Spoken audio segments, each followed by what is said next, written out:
Health insurance ഉണ്ടെന്ന് പറഞ്ഞിട്ട് എന്താണ് കാര്യം? അപ്പോയിന്റ്മെന്റ്സ് ഒക്കെ കിട്ടണം എന്നുണ്ടെങ്കിൽ, ഒരു ഡോക്ടറെ കാണണം എന്നുണ്ടെങ്കിൽ ആഴ്ചകളോളം മാസങ്ങളോളം അപ്പോയിന്റ്മെന്റ് കിട്ടാനായിട്ട് വെയിറ്റ് ചെയ്തിരിക്കണ്ടേ എന്നുള്ളത് കുറച്ച് പേരൊക്കെ ഇങ്ങനെ കളിയാക്കി ചോദിക്കാറുണ്ട്. കാര്യം ശരി തന്നെയാണ്. പക്ഷെ എല്ലാ മെഡിക്കൽ കേസസിലും നമ്മൾ അധികം നാൾ കാത്തിരിക്കേണ്ട ആവശ്യമൊന്നുമില്ല. അത് ഏതൊക്കെയാണ് എന്നുള്ളത് പറഞ്ഞുതരാം. ഇപ്പോഴത്തെ സിസ്റ്റം പ്രകാരം നമ്മളിപ്പോൾ വിളിച്ച അപ്പോയിന്റ്മെന്റ്സ് എടുത്തുകൊണ്ടിരിക്കുകയാണ്. അപ്പോൾ ആ ഒരു അപ്പോയിന്റ്മെന്റ് എടുത്ത ഓർഡറിനല്ല ഇവർ പ്രയോറിറ്റി കൊടുക്കുന്നത്. അതിന് പുറമെ ആർക്കാണോ അവിടെ അത്രയും അർജന്റായിട്ട് നിൽക്കുന്നത്, ആർക്കാണോ അത്രയും കണ്ടീഷൻ മോശമായിട്ട് നിൽക്കുന്നത്, അവർക്കാണ് ഇവർ പ്രയോറിറ്റി കൊടുക്കുന്നത്. നമ്മുടെ നാട്ടിലെ പോലെ ഹോസ്പിറ്റലിൽ പോയി അല്ലെങ്കിൽ ഡോക്ടർ ഇരിക്കുന്ന വീട്ടിൽ പോയിട്ട് ഡോക്ടറിനെ കണ്ട് തിരിച്ചു വരുന്നതല്ല ഇവിടുത്തെ പരിപാടി. ഇവിടെ എന്ന് വെച്ചിട്ടുണ്ടെങ്കിൽ ഓരോ ഡോക്ടേഴ്സിനും അവരുടേതായ പ്രാക്ടീസ് ഉണ്ട്, ക്ലിനിക്സ് ഉണ്ട്. ഹോസ്പിറ്റലിലോട്ടല്ല നമ്മൾ അസുഖങ്ങൾ വരുമ്പോൾ പോകുന്നത്.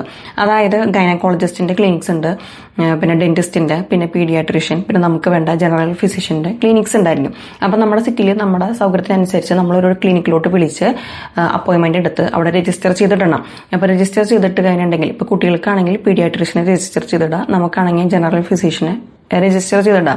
വൺസ് നമ്മൾ അവിടെ രജിസ്റ്റർ ചെയ്ത് കഴിഞ്ഞിട്ടുണ്ടെങ്കിൽ നമ്മൾ അവരുടെ പേഷ്യൻ്റായി. പിന്നെ നമുക്ക് എന്ത് അസുഖം വന്നു കഴിഞ്ഞാലും നമ്മൾ ജസ്റ്റ് അവരെ വിളിച്ചൊന്ന് മെയിലോ അല്ലെങ്കിൽ ഒന്ന് വിളിച്ചിട്ടോ നമുക്ക് ഇങ്ങനെ അസുഖമുണ്ട്, നമുക്കൊന്ന് കാണാൻ വരണം എന്ന് പറഞ്ഞു കഴിഞ്ഞിട്ടുണ്ടെങ്കിൽ അവർ അന്നത്തെ ദിവസം തന്നെ നമുക്ക് അപ്പോയിന്റ്മെന്റ് തരും. ചിലപ്പോൾ അപ്പം തന്നെ വന്നോളാൻ പറയും, ചിലപ്പോൾ ഈവനിങ്ങിനുള്ളിൽ ഇത്ര മണിക്ക് വന്നോളാൻ പറയും, ചിലപ്പോൾ കുറച്ച് മണിക്കൂർ വെയിറ്റ് ചെയ്യേണ്ടി വരും എങ്കിലും വന്നോളാം എന്ന് പറയും. നമ്മളിവിടെ എത്തിയിട്ട് നമ്മൾ ഈ രജിസ്ട്രേഷൻ എന്ന പരിപാടി ചെയ്തിട്ടിട്ടില്ല എന്നുണ്ടെങ്കിൽ ചിലപ്പോൾ നമുക്ക് ഡോക്ടേഴ്സിനെ വിളിച്ചു കഴിഞ്ഞിട്ടുണ്ടെങ്കിൽ അവർ നമ്മളെ ആക്സെപ്റ്റ് ചെയ്യണമെന്നില്ല. ചിലപ്പോൾ അവർ പറയും ഇവിടെ ഫുള്ളാണ്, ഞങ്ങൾ എടുക്കില്ല, വേറെ ഡോക്ടറിനെ വിളിച്ചോളാൻ പറയും. അപ്പൊ ആ സമയത്ത് നമ്മൾ കുറച്ചൊന്നും കഷ്ടപ്പെടേണ്ടി വരും. ഇനി അപ്പോയിന്റ്മെന്റ്സ് ലേറ്റ് ആയിട്ട് കിട്ടുന്ന കുറച്ച് കേസുകളുണ്ട്. അതെന്ന് വെച്ചിട്ടുണ്ടെങ്കിൽ ഇപ്പൊ സ്കാൻ ചെയ്യാന്ന് പറയുന്നത് ഇവിടെ ലേറ്റ് ആയിട്ട് നമ്മൾ കുറച്ച് ഒരു 3-4 മാസമൊക്കെ നമ്മൾ വെയിറ്റ് ചെയ്യേണ്ടി വരും.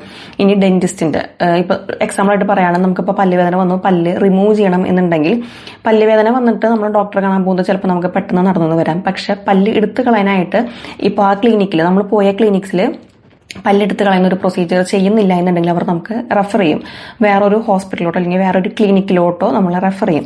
അപ്പോൾ റെഫർ ചെയ്യുന്ന സമയത്ത് നമ്മൾ ചിലപ്പോൾ 1-2 മാസമൊക്കെ വെയിറ്റ് ചെയ്യേണ്ടി വരും. ഇപ്പം നാട്ടിലാണെന്നുണ്ടെങ്കിൽ പല്ലുവേദനയുണ്ട്, പല്ലപ്പം തന്നെ അവർ റിമൂവ് ചെയ്ത് നമ്മൾക്ക് വീട്ടിലെത്താം. പക്ഷെ ഇവിടെ നമ്മൾ കുറച്ച് മാസങ്ങളും വെയിറ്റ് ചെയ്യേണ്ടി വരും. അതെന്ന് വെച്ചിട്ടുണ്ടെങ്കിൽ ഇവിടുത്തെ സിസ്റ്റം അങ്ങനെയാണ് പ്രവർത്തിക്കുന്നത്. അപ്പൊ നാട്ടിലാണോ ഇവിടെയാണോ നല്ലതെന്ന് വെച്ചിട്ടുണ്ടെങ്കിൽ നാട്ടിലത്തെ തന്നെയാണ് നല്ലത്. സിസ്റ്റം നാട്ടിലത്തെ തന്നെയാണ് നല്ലത്. ഇവിടുത്തെ സിസ്റ്റം കുറച്ച് പുറകിലോട്ട് തന്നെയാണ്. ഇനി ട്രീറ്റ്മെന്റ് ഇവിടത്തെയും നല്ലതാണ്, നാട്ടിലത്തെയും നല്ലതാണ്.